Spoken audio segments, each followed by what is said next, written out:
vamos a ver lo del tema del pecado. Vamos a escuchar esta lectura de la Biblia en el libro de los Salmos. El Salmo 50 o 51, que dice así: Por tu amor, oh Dios, ten compasión de mí, por tu gran ternura borra mis culpas. Lávame de mi maldad, límpiame de mi pecado. Reconozco que he sido rebelde, mi pecado no se borra de mi mente, contra ti he pecado, solo contra ti. Reconozco que he sido rebelde, haciendo lo malo, lo que tú condenas. Por eso tu sentencia es justa, irreprochable tu juicio. En verdad soy malo desde que nací. Soy pecador desde el seno de mi madre. En verdad tú amas al corazón sincero y en lo íntimo me has dado sabiduría. Purifícame con hisopo y quedaré limpio, lávame y quedaré más blanco que la nieve. Lléname de gozo y alegría, alégrame de nuevo aunque me has quebrantado.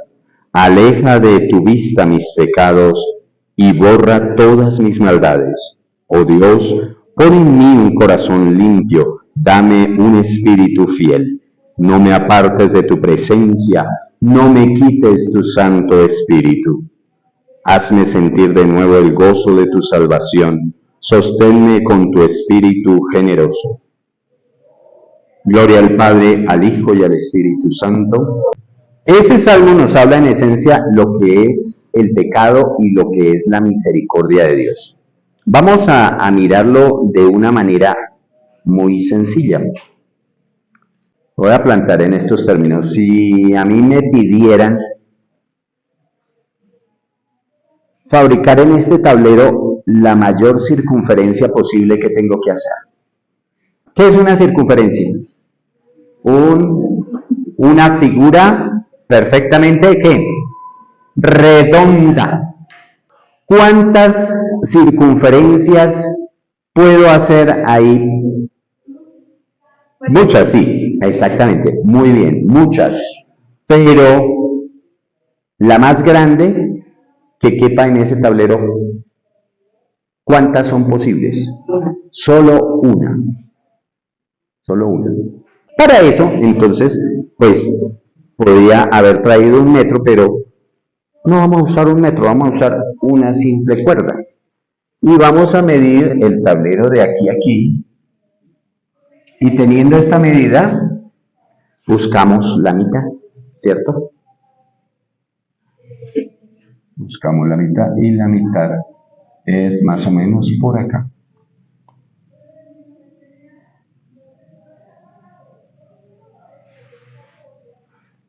Pero si yo trazo y digo que esa es la mitad, la circunferencia se me va a cortar probablemente aquí arriba, ¿cierto? ¿Qué tengo que hacer? Tengo que buscar otro punto de referencia. Entonces vuelvo y mido, por ejemplo, a esta altura y busco la mitad. Y la mitad es aquí.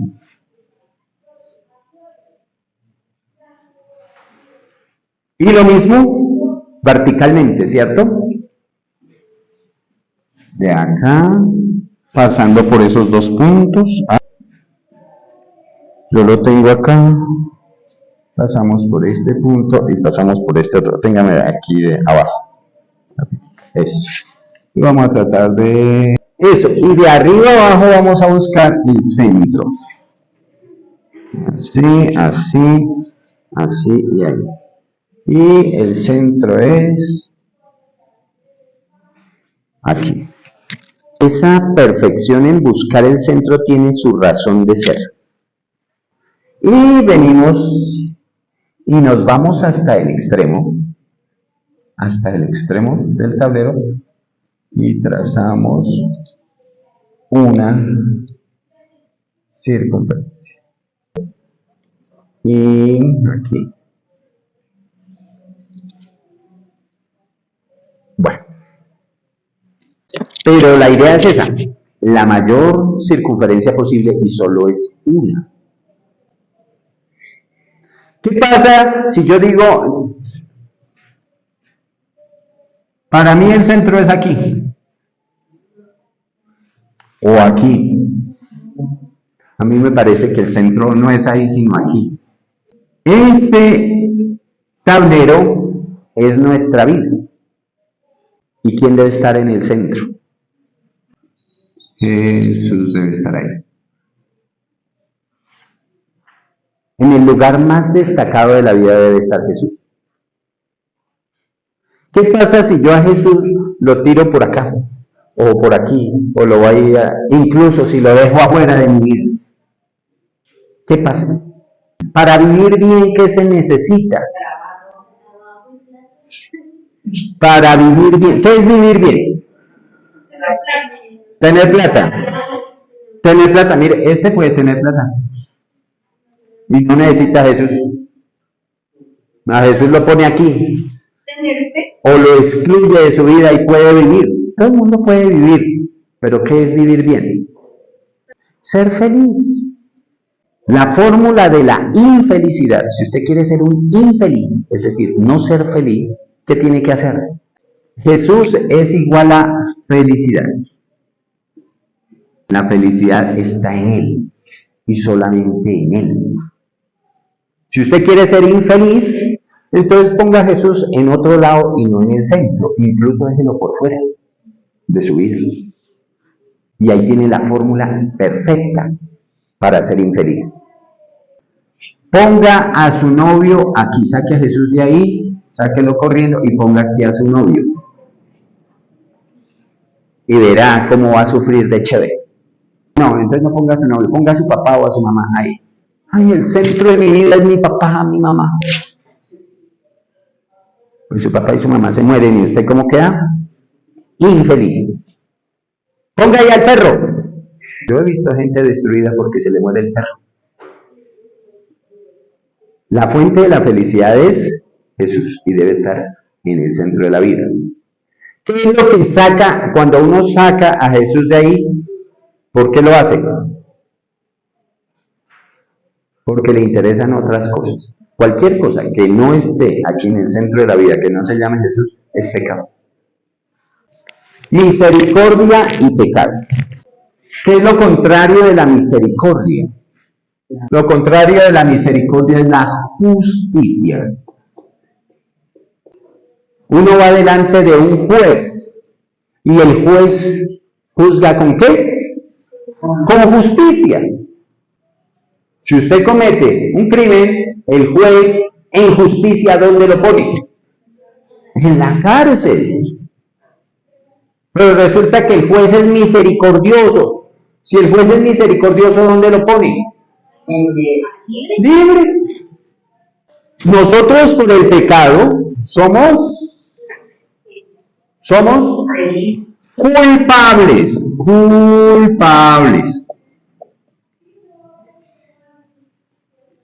Pero por su misericordia somos libres. Somos libres. Pero por su justicia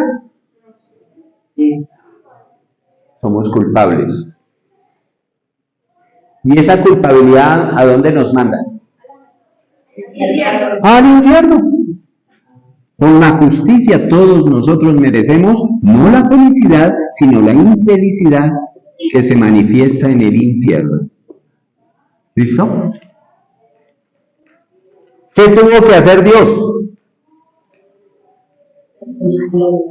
Cometer una injusticia, y entonces el que fue al infierno fue Él. Esto es el infierno para Dios. Él paga por todos nosotros, y como Él paga, entonces a través de una injusticia, porque el que hayamos matado a Jesús en la cruz es una injusticia o no. Es una injusticia. Con una injusticia se produce la misericordia que a nosotros culpables nos da la felicidad del cielo. Eso fue lo que hizo Jesús. Mediante una injusticia se hizo justicia con los culpables y tenemos la posibilidad de ir al cielo. Para acercarme a Dios siempre reconocerme criatura. ¿Cuál es el gran problema del ser humano? Dice el Salmo 138 o 137 en el versículo 6, tú, Señor, eres sublime, pero te fijas en el humilde y de lejos conoces al soberbio. El Señor es todopoderoso, es grande. Te fijas en él humilde.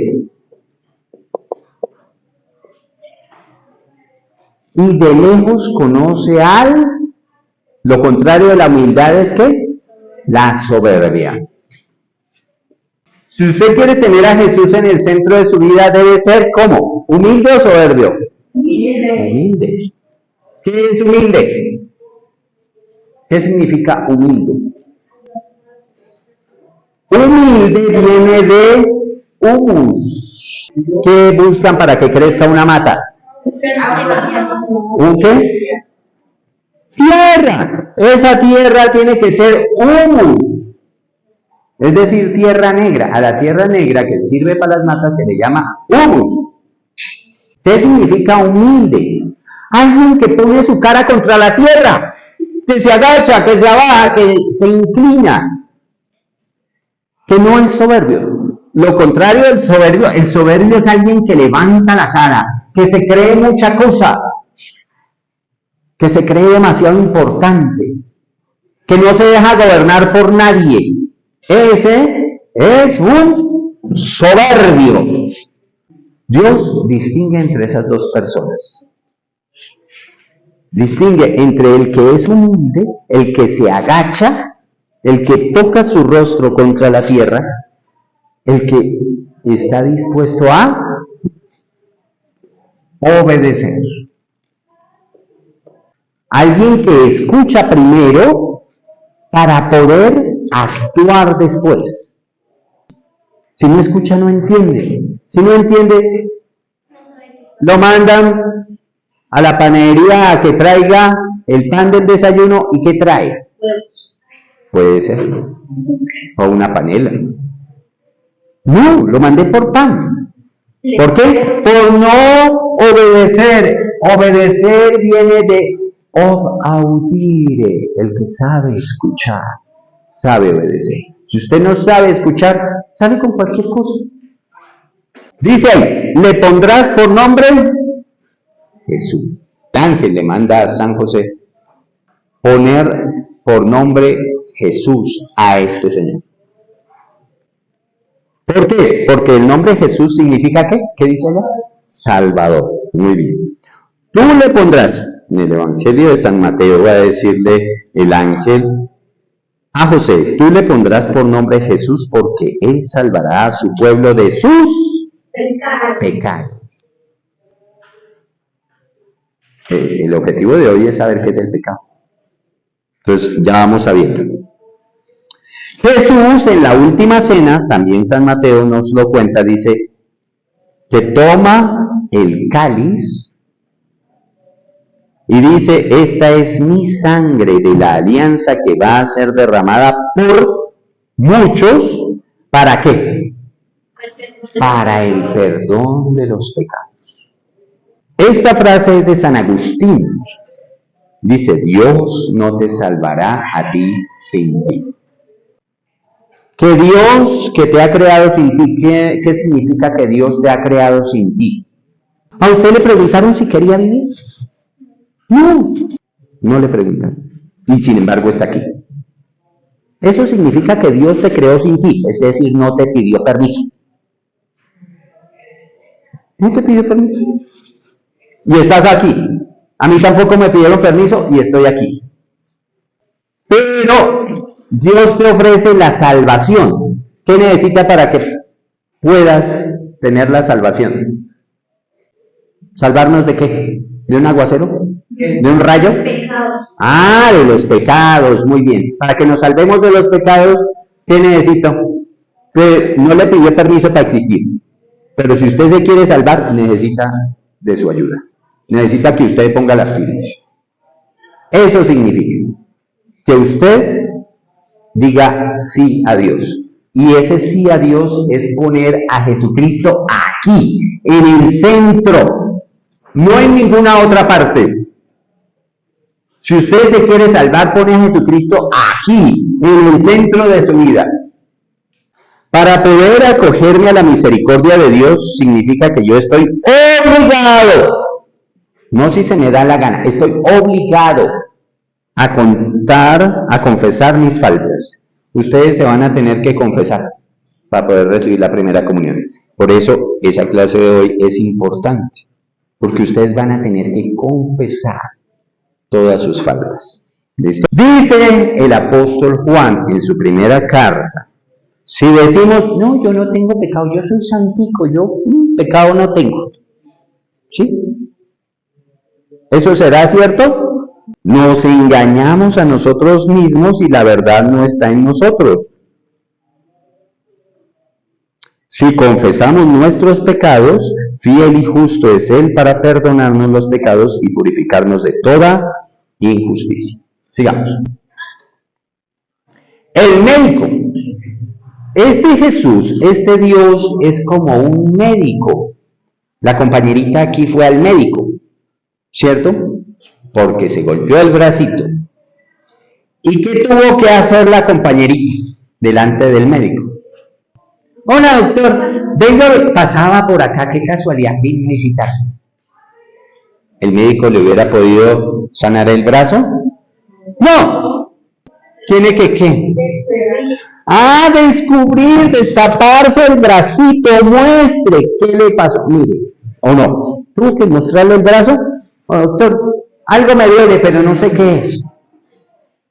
No, tengo que mostrarle ahí donde me duele, ¿cierto? Tuvo que ir y mostrarle, mire doctor, me golpeé, aquí estoy muy clavado y me duele mucho, no me golpeé. Porque me duele, pero me duele ahí. Entonces el doctor no va a ir a mirarle el pie, ni va a ir a mirar la cabeza, el brazo, que es donde le duele. Muy bien, pero para eso tiene que descubrir el brazo, mostrarle donde le duele. O si tiene una herida, mostrarle la herida. Uy, pero es que huele a rayos, no importa. ¿El pecado será que huele muy bien? Asqueroso. Pero toca ir allá donde Dios, y así no nos guste, toca mostrarle la herida. Porque si yo no se la muestro, si yo no le cuento qué es lo que me pasa, ¿me va a poder sanar? No. ¿Listo? Ese paso es importante. Dice, el médico debe descubrir la herida para poderla curar. De la misma manera, la gracia debe descubrir el pecado. ¿Qué es la gracia? La luz de Dios en mi ser. Porque yo muchas veces digo, ay, no, pues yo no tengo pecado. ¿De qué me voy a confesar si yo no tengo pecado? Pues ahí es donde necesito la luz de la gracia que me ilumine para saber dónde está el pecado. Dios, mediante su palabra y su Espíritu Santo, proyecta una luz viva sobre nuestro pecado para que lo podamos ver con claridad. Y una vez descubierto, lo reconocemos y lo confesamos. Y dice ahí, nunca lo justificamos. ¿Qué significa eso? Que hay mucha gente que llega allá donde el Padre y dice, Padre, yo me robé un pan, pero es que tenía mucha pero. Al ponerle ese pero estamos justificándonos, ¿sí? Entonces es como llegar la compañerita donde el médico y decirle, me duele aquí, pero es que no quiero mostrar, ¿sí? Pero es que no fue mi culpa, yo me caí al piso, pero no fue mi culpa, ¿sí? Es que me pegué en el brazo, pero yo no quería. Pero, y a sacarle disculpas, pero muéstreme el brazo, no me lo quiero mostrar. Usted créame, doctor, que yo me golpeé el brazo y me duele mucho, pero no lo voy a mostrar. Porque es que me da pena. Eso porque es el brazo. Pero cuando uno le duele es otra parte, que no quiere mostrar. No, si no me muestra, no puedo saber qué es, no puedo determinar qué le pasa y qué medicina le voy a dar. ¿En qué consiste algo que se llama conversión? Dense cuenta que estamos viendo términos importantes, y este término es importante. Estamos definiendo términos. ¿Qué es ser humilde? ¿Qué es soberbia? Y ahora vamos a ver qué es conversión. ¿Qué será eso? Convertirse en un pupitre, convertirse en una silla, ¿Qué es convertirse? Cambiar. Pero nosotros, ¿en qué nos tenemos que convertir? ¿En un sapo para que venga la princesa y nos dé besos? ¿Qué es convertirse? Convertirse es lo siguiente, póngame cuidado. Voy caminando derecho al infierno por todos mis pecados. Convertirme significa que me doy una vuelta de 180 grados y ahora camino hacia Dios. ¿En qué consiste la conversión? Dice, en 2 pasos. Primero, en realizar un juicio interior. Ir a un juez no es ir a tomar gaseosa, ¿sí? No es ir de picnic ni de paseo. Ir a un juez es ir delante de alguien que me puede echar a la cárcel. Entonces no es un chiste. En esa medida dice, ¿en qué consiste la conversión? En realizar un juicio interior de la propia conciencia iluminada por la luz del Espíritu Santo, donde yo descubro que me he equivocado, que he cometido pecados, ¿cierto? Segundo, si el juicio interior está bien hecho, nos conduce al reconocimiento de nuestros pecados. A decir que, ¿qué dice ahí? Yo lo hice. No nos podemos justificar. Tenemos que tener la entereza y la madurez de decir que yo lo hice. ¿Por qué Colombia está ahorita en el caos que está? ¿Por qué esta sociedad está tan corrompida? Porque nadie dice yo lo hice. ¿Por qué llegó tarde? Es que se murió el gato. Es que... Y todos tenemos una justificación, pero jamás decimos, tienes razón. Llegué tarde porque me levanté tarde, porque me cogió el sueño. Yo lo hice. ¿Quién se robó esto? Ay, güey. No, yo lo hice, yo me lo robé. El problema de esta sociedad es que nadie reconoce sus pecados, sus culpas, sus equivocaciones. Todos creemos que podemos hacer impunemente, nos podemos colar en el Transmilenio y pensamos que tenemos todo el derecho a no pagar un pasaje. Y podemos mentir y creemos que tenemos derecho a hacer eso.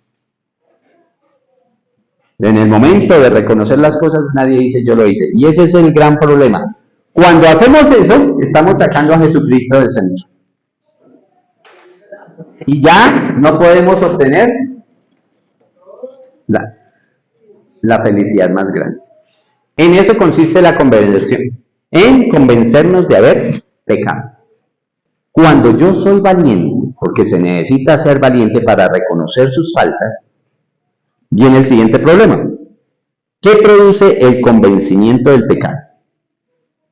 Cuando usted dice yo lo hice, ¿qué viene? El infierno. Pero si usted se acerca a Jesús, póngame cuidado, si usted se acerca a Jesús, Él descendió al infierno por usted. ¿Ven? ¿Usted es culpable? Sí, pero Él paga por usted. Si usted reconoce el pecado, usted tiene que tener es la valentía de reconocer que usted lo hizo. Y venir a la confesión y decir, yo lo hice, soy culpable de esto, de esto y de esto y de esto. Yo lo hice. Y entonces Jesús sale y paga por usted. ¿Sí? Haga de cuenta que usted va al supermercado y echa en el carrito todo lo que le provocó y llega a la caja y dice, sí, son 850,000 pesos. Y usted dice, no tengo plata. ¿Qué hago? Y llega Jesús y dice, yo pago. ¿Cuánto es? 850. Y él saca su billetera. Y ese es su mercado para su casa. Algo como eso. Eso es lo que hace Jesús con nosotros, ¿ve? Yo lo hice, yo cometí ese, yo lo pago. ¿Qué tengo que hacer para que Él pague? Pues decirle cuánto es. Qué vergüenza, Señor, son 850,000. Y Él va a decir, yo lo pago. Pero usted necesita ¿qué? Que haya una conversión, que usted reconozca y vaya y se confiese. Dice ahí, el comienzo de la vida de la gracia es el comienzo de la sanación. Entonces, ¿cuándo empieza la sanación de la compañerita? En el momento en que dice, me duele mucho, tengo que ir al médico. Pero ¿qué pasa si la compañerita dice, no, yo soy valiente, yo me aguanto el dolor del brazo, yo por allá donde el médico no voy porque es que detesto las agujas? Las agujas sería el equivalente a confesarse. Yo no voy por allá porque no quiero que me chusen. Y se queda con su brazo ahí. ¿Qué le pasa? Le va a seguir doliendo, se le puede infectar, se le puede complicar, y cuando al fin la obliguen a ir al médico, porque alguien la va a obligar a ir, usted no se puede quedar así, su mamá la lleva a las rastras al médico, ¿sí? Y ya como la niña fue valiente y no, yo no quiero confesar. Entonces es mejor ir a tiempo, ¿listo? Tener la valentía de ir a tiempo al confesionario e ir y confesar los pecados. Eso es, muy bien. Entonces descubrimos un doble regalo. Dice ahí, el don de la verdad de la conciencia, que me dice debo tanto, y el don de la certeza de la redención, es decir, saber que Jesús ya pagó por mí. El Espíritu de la verdad es el Paráclito, o sea, el Espíritu Santo que ilumina nuestro interior, sale como nuestro defensor. Eso significa Paráclito. Entonces, otra palabra técnica, Paráclito. Defensor. Un abogado. Ahora sí vamos con la definición de pecado. ¿Qué es pecado? Esto sí es importante que ustedes lo sepan porque es el centro del tema de hoy. ¿Qué es el pecado? Dice allá, definición de pecado. ¿Qué es el pecado? Entonces nos vamos acercando primero y al final está la definición. El pecado es una falta contra la razón. Que cometer pecado es algo que estúpido, irracional. Cometer un pecado es algo tonto. Y sin embargo hacemos tonterías porque cometemos pecados cada rato. Es una falta contra la verdad. Porque es mentir y querer hacer pasar una mentira como si fuera la verdad. ¿Qué más? Es una falta contra la verdad y contra la recta conciencia. ¿O no? ¿O ustedes creen que los que se colan en Transmilenio tienen una recta conciencia? Yo merezco colarme. Porque sí, porque yo me lo merezco. Yo no voy a pagar un pasaje, yo me cuelo. ¿Eso es una recta conciencia? No, eso es una conciencia torcida, chueca, mal formada. Es una falta de amor a Dios y al prójimo. Resulta que cuando yo cometo un pecado, estoy ofendiendo ¿a quién? A Dios, pero también al prójimo. ¿Qué más? Esa falta de amor a Dios y al prójimo es causada ¿por qué? O sea, ¿por qué peco? Dice, por un apego perverso a ciertos bienes. ¿Sí? Cuando me cuelo en Transmilenio, ¿cuál es el supuesto bien que obtengo? Que el pasaje me salga gratis, que no tenga yo que pagar. Eso es un supuesto bien, pero en realidad estoy robando y estoy afectando al prójimo y me estoy afectando a mí mismo. Hiere la naturaleza del hombre.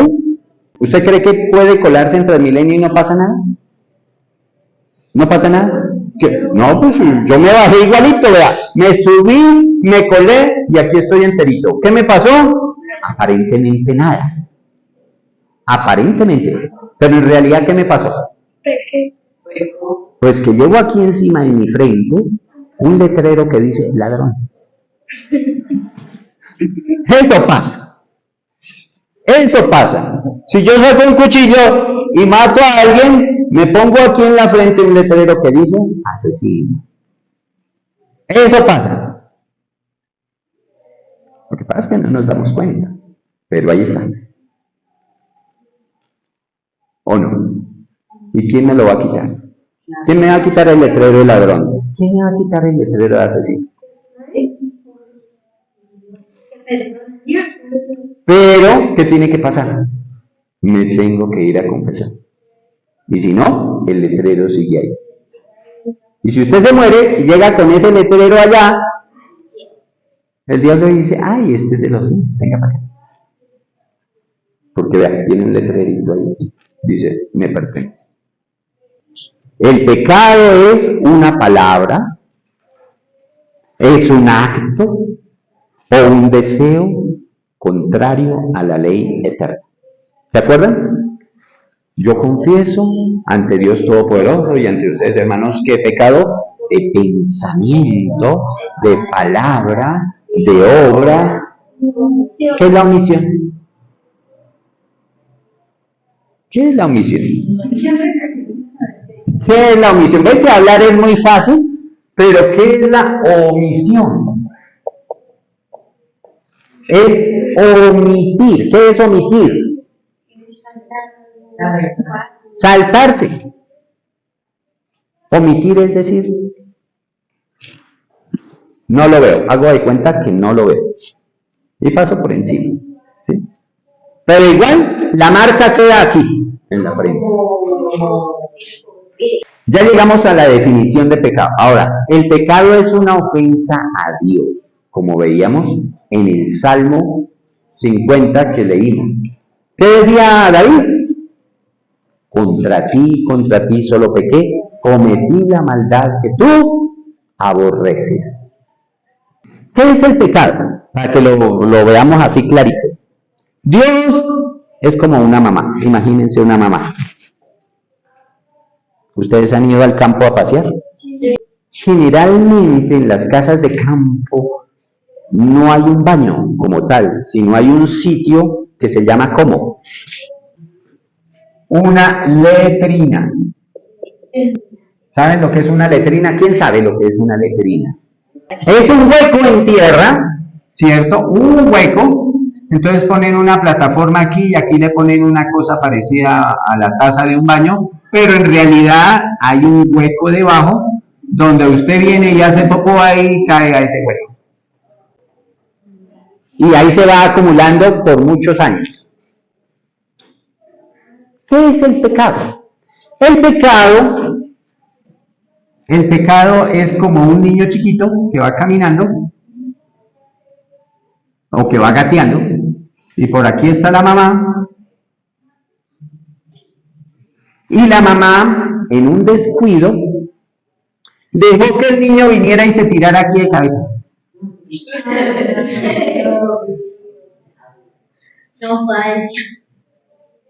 Y la mamá se dio cuenta. ¡Hijito! La mamá, póngale claro, este chinito imprudente que viene acá soy yo. Esta mamá que se da cuenta de su chinito es como Dios.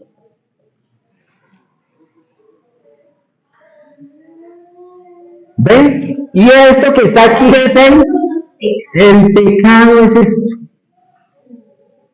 Por eso les decía yo que había que hacer diferencia entre pecado, es diferente de pecador. Dios detesta el pecado y la mamá detesta. Para meter la mano allá, pero su chinito se metió allá. Y el pecador pues es el chinito no es igual que lo que está aquí. Ese es el punto. Pecado diferente de pecador. Yo siempre debo mirar al que me hace mal como este niño que es pecador, pero que no es el pecado. Porque es pecador me roba, porque es pecador me mata, porque es pecador me hace el mal. Pero yo no lo debo odiar, ¿por qué? Porque debo detestar ese ser. ¿Qué hace la mamá? Dice, no, ya se cayó allá de mala, ¿cierto? Que se quede allá. ¿Sí? No, la mamá se sacrifica por ese niño y aunque no le guste el pecado, aunque lo deteste, se mete allá, coge a su niño y lo saca. Eso hizo Jesús con nosotros. ¿Entendido? Por eso Jesús está aquí. ¿Entendido? ¿Vamos quedando claros en qué es el pecado? Bueno. Dice, el pecado es una ofensa a Dios, es una rebelión contra Dios por el deseo de hacerse como Dios. ¿Qué hace un pecador? Un pecador lo que hace es decir, ¿a mí qué me importa? ¿Sí? Yo quiero meterme allá. ¿Que se va a ensuciar? Déjeme. Que no meta la mano en la vela que se quema. Déjeme. Hasta que se queme. Es alguien que quiere experimentar por sí mismo. Y fue lo que pasó con Adán y Eva en el paraíso. Dios les dijo que pueden comer de todos los árboles, menos del de la ciencia del bien y del mal. Usted no debe saber qué es bueno y qué es malo. Yo, como Dios, le voy a decir qué es bueno y qué es malo. Y Adán y Eva dijeron, no, nosotros también queremos saber y qué. Pues mire, ¿qué hicieron? Se botaron de cabeza. Y Jesús y Dios Padre y Dios Espíritu Santo, como son amor eterno, no nos dejaron metidos en el hueco. Nos sacaron de él. ¿Entendido? Eso es. Entonces, el pecado es una ofensa a Dios, es una rebelión. ¿Qué es una rebelión? Otra palabra. ¿Con cuál vez se escribe? Porque eso es importante. Si usted la escribe con B corta, rebelarse es mostrarse. Pero si lo escribe con B grande, B de burro grande, entonces una rebelión es enfrentarse con la autoridad, tirarle piedra a la autoridad. Solo que en nuestro caso la autoridad es Dios mismo. Y somos tan miserables que nosotros pretendemos escupirle a Dios en la cara, pretendemos maldecir a Dios en la cara, pretendemos... ¿No? Eso es rebelión. ¿Quiénes fueron los que hicieron eso de primeritas? Antes de Adán y Eva. Los ángeles malos. Por eso existe el demonio. De ahí salió el demonio. Dios creó todos los ángeles buenos, pero unos decidieron rebelarse contra Dios y decirle, no te serviré. Esa es la frase típica de la rebelión. No serviré. No quiero servir. Y que se rebeló contra Dios, el jefe de todos esos que se rebeló contra Dios, fue el que vino a Adán y Eva y a decirle, ustedes no tienen por qué someterse. Ustedes quieren ser como Dios, fácil. Desobedezcan. Y de ahí nos metieron en problemas a todo el género humano. Porque esa rebelión vive en nosotros. ¿Por qué cometemos pecados? Porque tenemos tendencia a desobedecer. Yo les digo, oiga, no se emboben ahí, es que nada, cada quien se embolata en lo que quiere, el uno saca el celular, el otro se mira el cabello, el otro se toca la orejita, y así.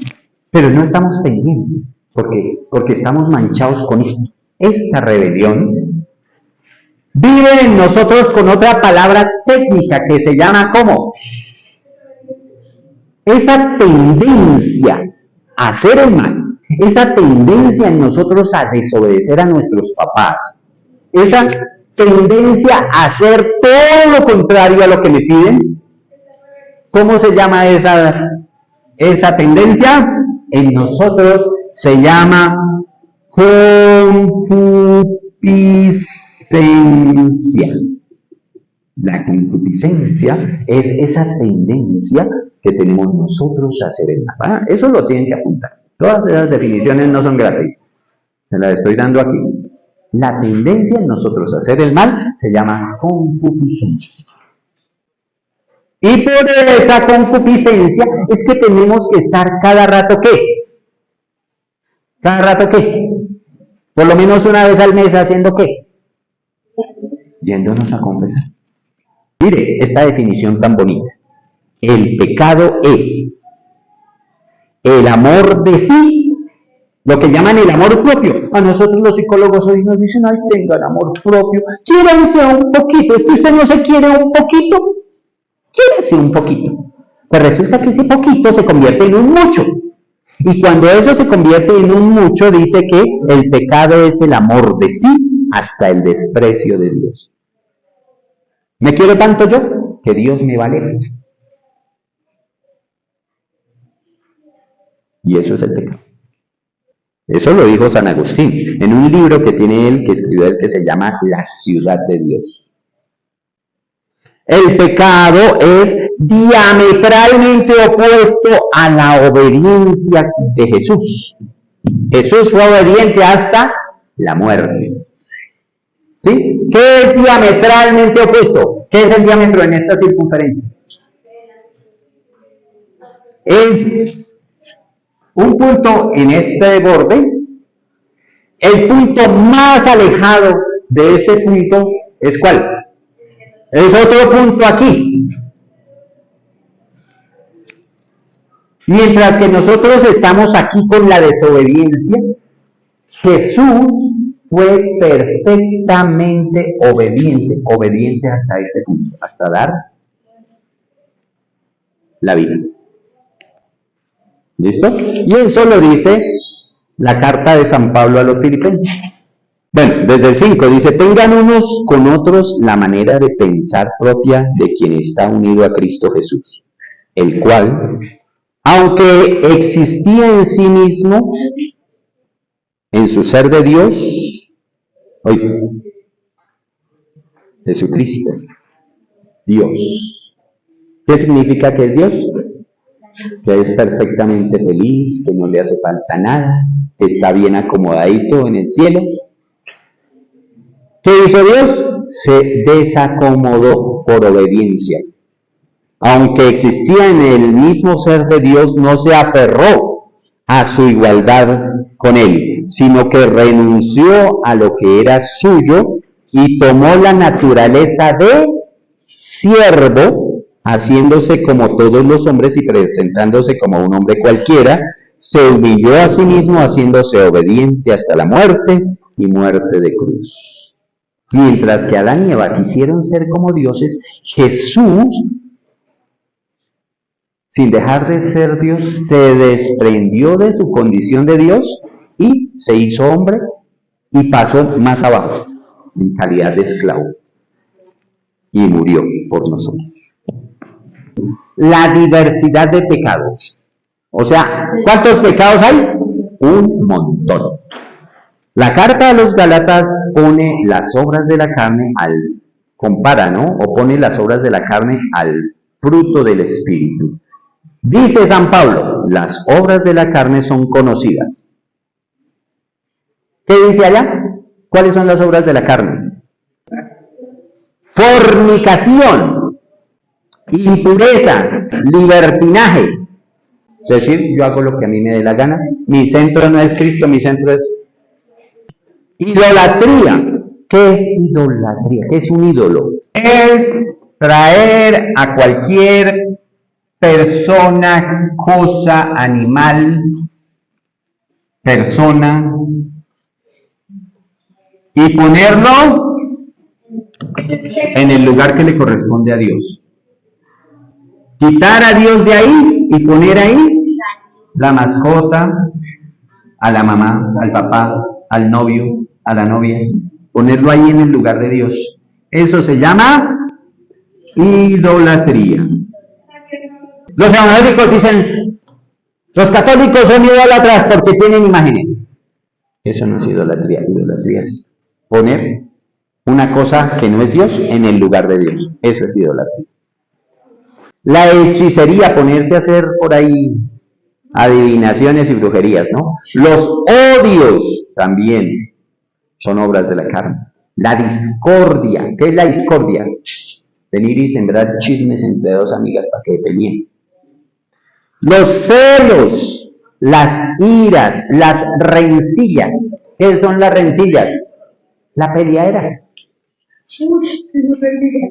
Las divisiones, las disensiones, las envidias, las embriagueces, las orgías. Bueno, la tarea es que cada una de esas palabritas ustedes busquen en el diccionario a ver qué significa. Y cosas semejantes sobre las cuales os prevengo, como ya os previne, que quienes hacen tales cosas, ¿qué? No, ahí dice, no heredarán el reino de Dios. Clasificación de los pecados. O sea, se clasifican según el objeto del pecado, entonces nuestros actos humanos. Por ejemplo, la envidia. ¿Qué tiene como objeto? Ay, que esta niña tiene este celular bonito con todas estas cositas ahí y yo no lo tengo así. ¿Qué envidia? ¿No? Entonces se clasifican según su objeto, según las virtudes a las que se oponen. ¿Qué es una virtud? Un hábito bueno, por ejemplo, exactamente la responsabilidad. Entonces usted es o exageradamente responsable o exageradamente irresponsable. ¿Los dos extremos son?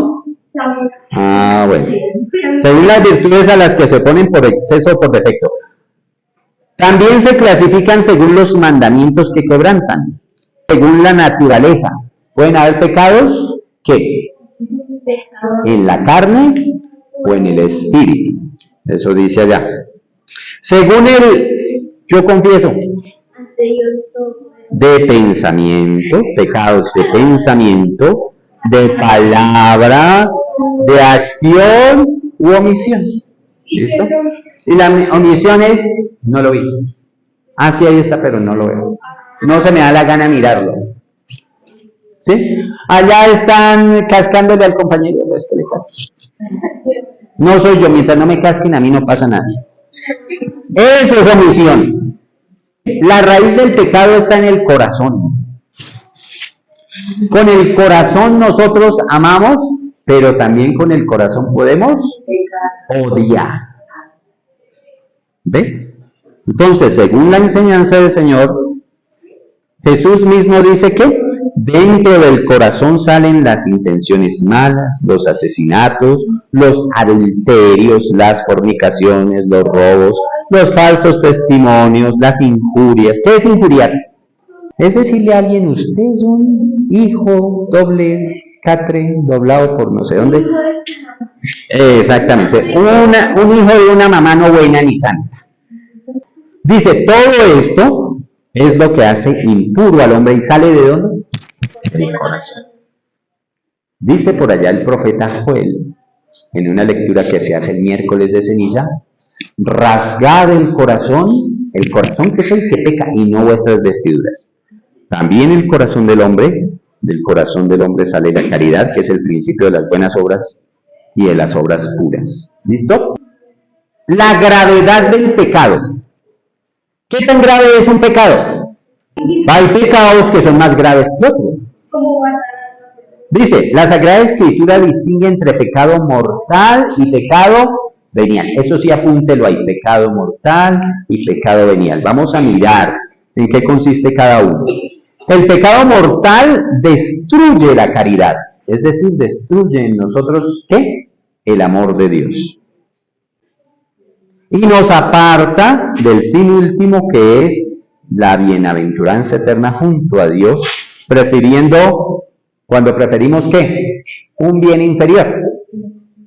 Y el pecado venial viene a dejar subsistir la caridad, es decir, el amor de Dios, aunque la ofende o la hiere. No es tan grave.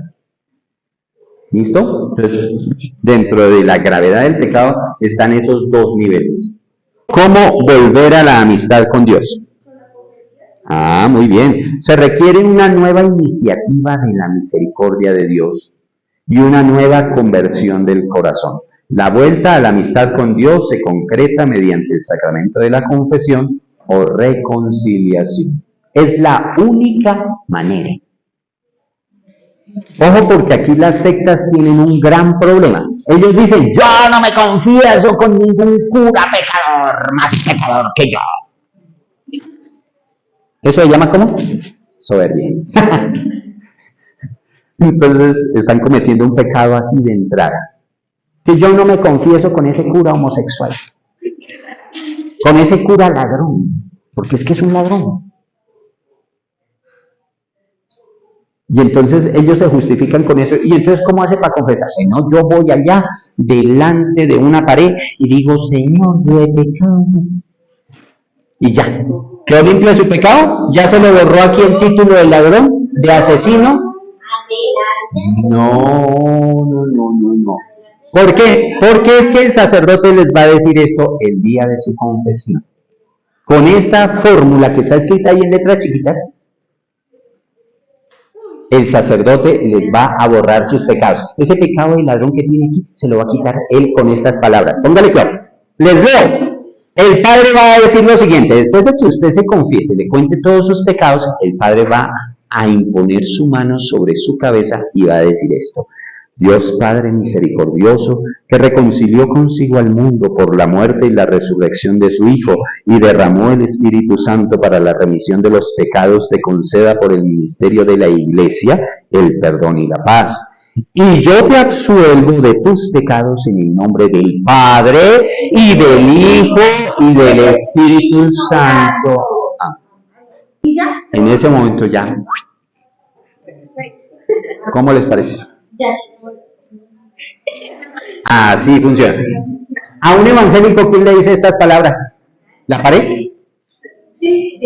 ¿La pared se las dice? ¿Cuándo se le va a borrar eso de él? Nunca. Entonces, aprendan ustedes a apreciar el privilegio que es ser católico. La Iglesia Católica es la única que nos puede reconciliar con Dios. ¿Qué condiciones se necesitan para que un pecado sea mortal? O sea, un pecado que me mande directo al infierno, que segurito me voy para el infierno. ¿Qué tengo que hacer? Reunir esas tres condiciones. Son tres condiciones. Primera, que su objeto sea materia grave. Es decir, que yo atente contra uno de los 10 mandamientos. Por eso me tengo que saber los 10 mandamientos. Porque esa es la materia del pecado. Que sea materia grave. Es decir, que yo atente contra uno de los 10 mandamientos. Amar a Dios sobre todas las cosas, no jurar. ¿Se acuerda que lo hicimos con sus papás aquí? ¿No los apuntaron ese día? Fregados. Los tienen que tener ahí apuntaditos. Tarea. Apuntar los 10 mandamientos en el cuadro. Entonces, primero paso para que usted peque mortalmente, que su objeto sea materia grave. Segundo paso, que sea cometido con plena advertencia y pleno conocimiento. Usted tiene que saber en su cabeza y tener clarito en su cabeza que eso que está haciendo es pecado. Que eso está prohibido que usted lo haga. ¿Sí? Como usted lo sabe porque apuntó los 10 mandamientos, entonces después no puede decir, ay, yo no sabía. Sí sabía. Entonces ya, mire cómo vamos de cabeza para el infierno ligerito. Porque usted sí lo sabe, que eso que va a hacer es pecado. ¿Sí? Saltarse la registradora del Transmilenio, usted sabe que es pecado, que se llama robar y que está entre los 10 mandamientos. ¿Ve? Facilito se cae uno al infierno. Y el tercer paso, usted sabe que ese es pecado, que no lo debe hacer, es decir, lo tiene clarito, sabe que están los 10 mandamientos, y usted dice, pues yo me vuelo, no voy a ser pendejo de pagar. Y se vuelve. Al saltarse esa barda, usted está saltando al infierno. ¿Cómo le parece? ¿Por qué? Porque se cumplen las tres condiciones. La materia grave que dice no robarás, usted sabe que no lo debe hacer, y usted decide hacerlo. Pecado mortal, así de fácil. ¿Cuántos pecados mortales se necesitan para ir a entrar al infierno? Uno. No, se necesita un pecado. Estos son los tres pasos para que el pecado sea mortal. Pero ¿cuántos pecados necesita cometer? Uno solo. Bueno, solo uno. Con uno nomás se va para allá. Por eso tiene que correr a confesarse para que le quiten aquí el letrero de ¿qué? De ladrón. Es la única forma de salvarse. Por eso Jesús se llama Salvador.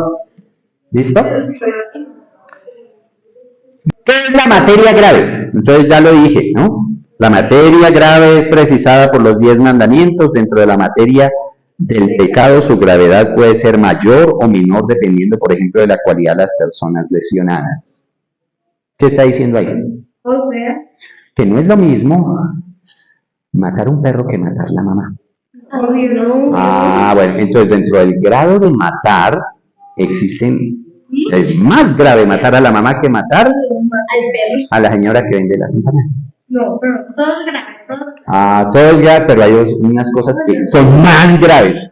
Es decir, que producen más condenación. Sepan esto, muchachos, en el infierno y en el cielo hay niveles. Hay niveles de condenación y niveles de gloria. Exactamente. Si usted es muy pecador, va a parar más abajo.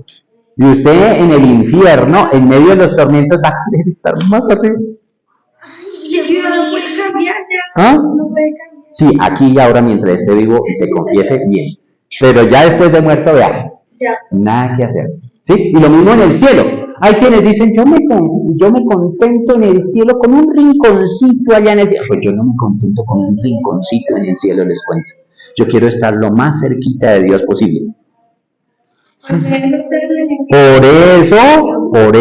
Por eso estoy aquí metido de catequista.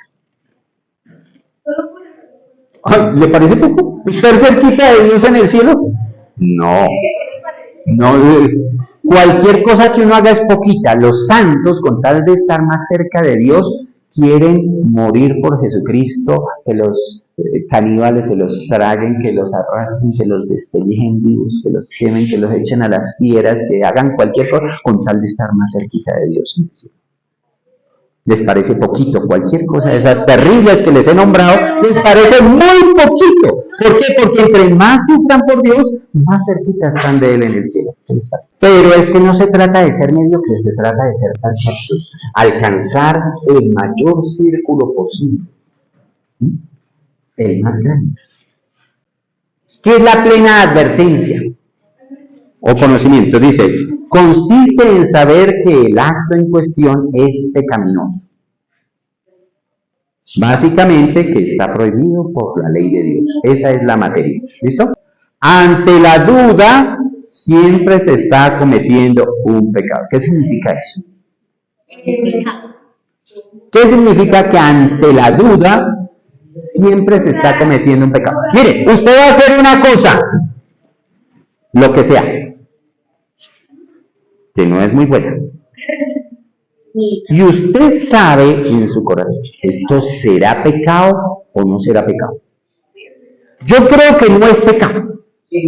Yo me imagino, ¿sí? Porque lo quiero hacer. Yo me imagino que eso no es pecado. Y usted tiene esa duda. Y usted lo hace. Teniendo esa duda en el corazón, usted lo hace, cometió pecado mortal. Así no sea pecado. Eso es lo peor, que así no sea pecado, pero si usted tiene duda y lo hace, está cometiendo pecado mortal. Apréndase solo eso de esta diapositiva. ¿Qué es la ignorancia? Ay, ¿qué pasa si es ignorante y no sabe? Ignorancia. Les voy a explicar lo que es la ignorancia, con un ejemplito bien chévere. ¿Qué es la ignorancia? ¿Ustedes conocen esta señal?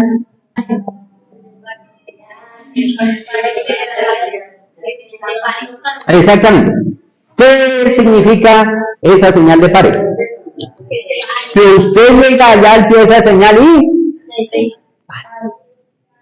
Exactamente, se detiene. ¿Qué pasa si usted ignora esa señal? Puede pasar al otro lado y no le pasa nada si no viene un carro por la otra esquina. Pero ¿qué tal si viene el carro? Se muere. Entonces eso significa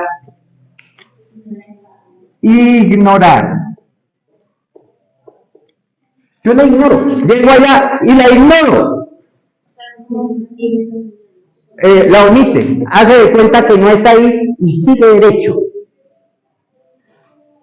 ¿Peligroso o no peligroso?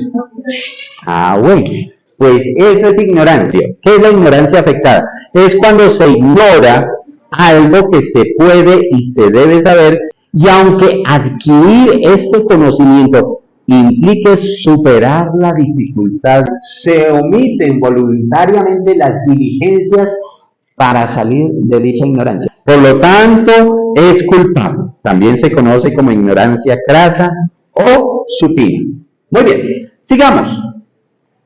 La ignorancia se puede clasificar como vencible o invencible. La ignorancia vencible es aquella que una persona puede superar mediante un esfuerzo, como el que están haciendo ustedes aquí para seguirme escuchando. Mediante un esfuerzo razonable como consultar, estudiar o pensar. La ignorancia invencible, ¿qué es? Es aquella que una persona es incapaz de eliminar porque supera sus límites con esfuerzos por encima del deber normal. Por ejemplo, las personas que sin culpa alguna ignoran que el mensaje cristiano es verdadero. Un indio por allá en la selva que nadie lo ha evangelizado. Ese, a pesar de que nadie le ha enseñado que existe Jesucristo, sabe en su interior que si roba a alguien, eso no está bien. Sabe que si él mata a alguien, eso no está bien. Sabe que si dice mentiras allá en su tribu, eso no está bien. ¿Qué es el pleno o deliberado, entero o pleno consentimiento? Se necesita, ese es el tercer paso, ¿no? Para cometer un pecado mortal. Porque usted elige el mal, porque quiere. Usted sabe que es el mal, pues es que eso le va a hacer mal. No importa, lo voy a hacer. ¿Sí? Que saltarse, me voy a saltar y se salta. Pues sabiendo que eso es robar, no importa. A mí me estoy robando y me pongo justificaciones y digo que es que ese servicio es malo y por eso entonces yo me cuelgo. Pero ninguna justificación sirve. ¿Ve?